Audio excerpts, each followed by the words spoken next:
విమర్శలు చేయడం అనేటువంటిది వాళ్ళకి సర్వసాధారణంగా గడిచినటువంటి 2 సంవత్సరాలుగా వాళ్ళకి ఏ వేదిక దొరికినా జగన్నామ స్మరణ అనేటువంటిది వారు చేస్తున్నటువంటిది మనందరం కూడా చూస్తూ ఉన్నాం. కానీ సాక్షాత్తు ప్రధానమంత్రి గారి ముందు కూడా అబద్ధాలు చెప్పడానికి వెనకడుగు వేయలేదు. ఇంకా దేశ ప్రధాని ముందే అబద్ధాలు చెప్పినటువంటి దానికి ధైర్యం చేసినప్పుడు ప్రజలకు ఎన్ని అబద్ధాలు చెప్తున్నారు అనేటువంటిది కొత్తగా చెప్పాల్సినటువంటి పని లేదు. అయితే భోగాపురం ఇంటర్నేషనల్ ఎయిర్పోర్ట్ ఆ నిర్మాణం కానీ దానికి కావాల్సినటువంటి అప్రూవల్స్ కానీ ఎవరి పాత్ర ఏంటి, ఎవరు దీనికి పూర్తిగా సహకరించారనేటువంటిది ప్రజలు కూడా అన్ని వాస్తవాలు కూడా తెలుసుకున్నారు. నిన్న చంద్రబాబు నాయుడు గారు మాట్లాడుతూ కొబ్బరికాయ కొట్టింది నేనే, గుమ్మడికాయ కట్టింది నేనే అంటున్నాడు.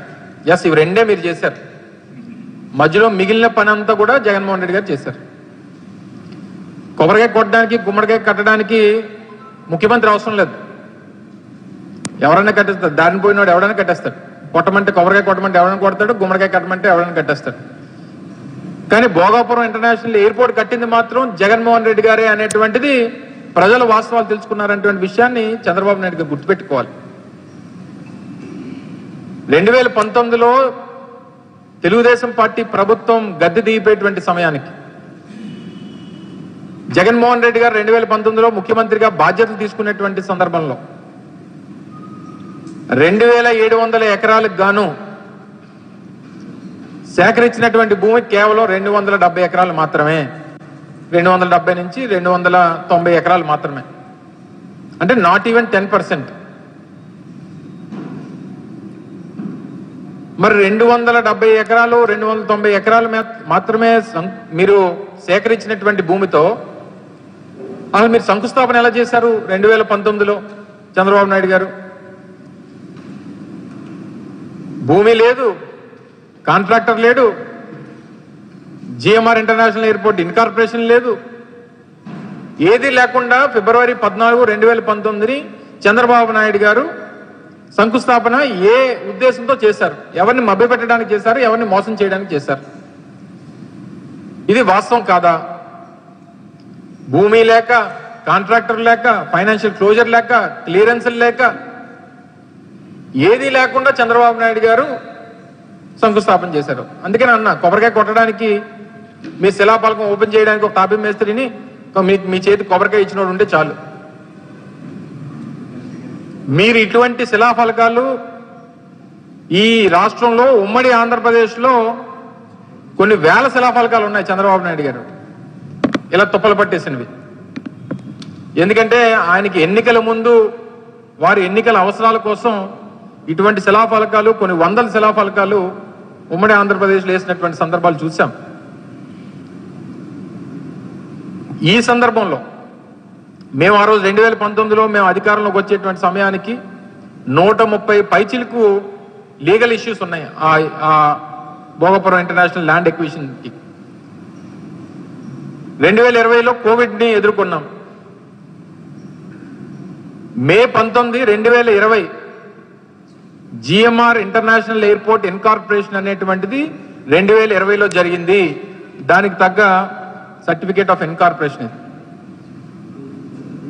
సర్టిఫికేట్ ఆఫ్ ఇన్కార్పొరేషన్ ఇది డాక్యుమెంట్. మీలా వేగ్గా ఏది పడితే అది మాట్లాడి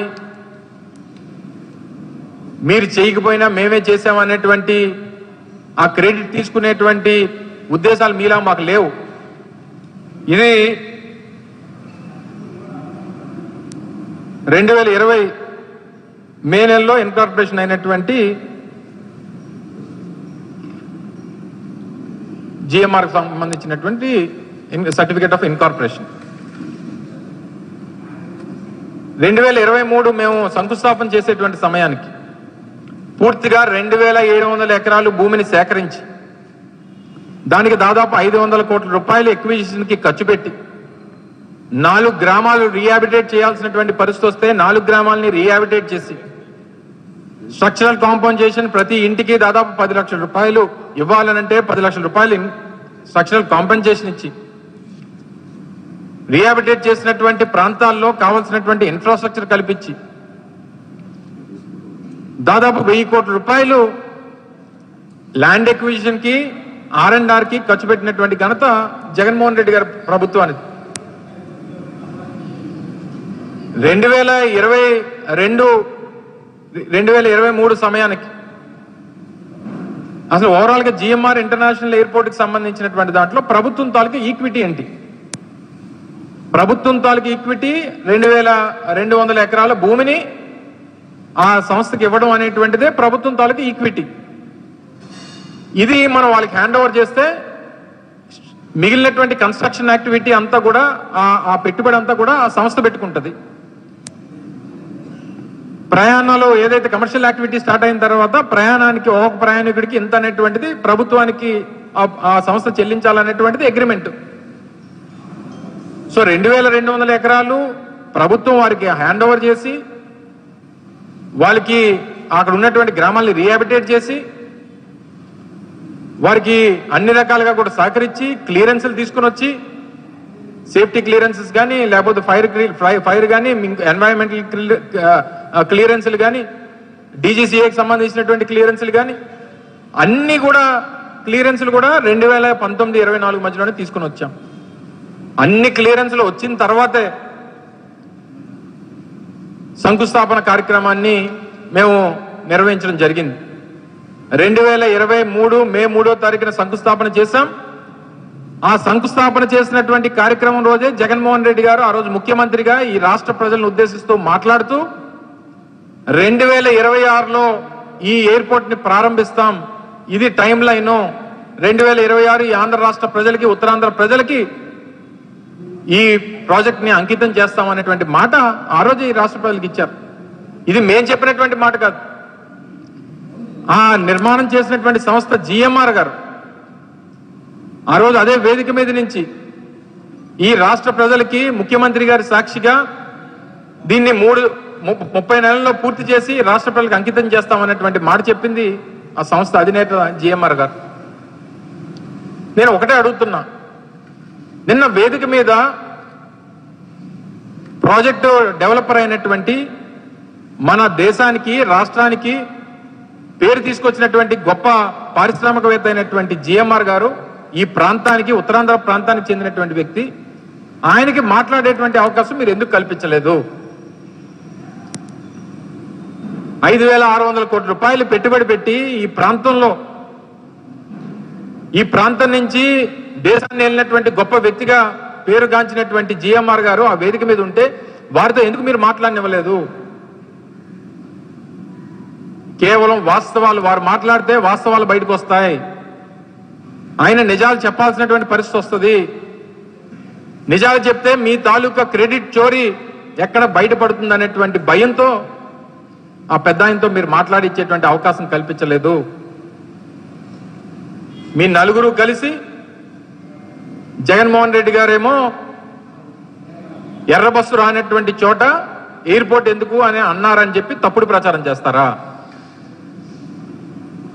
ఇదే ఎయిర్పోర్ట్కి 15,000 ఎకరాలు కావాలని చెప్పి, తర్వాత 10,000 ఎకరాలని చెప్పి, తర్వాత 5,000 ఎకరాలని చెప్పి ఆ ప్రాంతంలో ఉన్నటువంటి ప్రజల్ని భయభ్రాంతులు చేస్తే ఆ రోజు ప్రతిపక్ష నాయకుడిగా జగన్మోహన్ రెడ్డి గారి పోరాటంలో భాగంగా ఆ రోజు భోగాపురం ప్రాంతానికి వస్తే ఆ ప్రాంతంలో ఉన్నటువంటి భూములకి ఆ భూమి ఓనర్స్ ఎవరైతే ఉన్నారో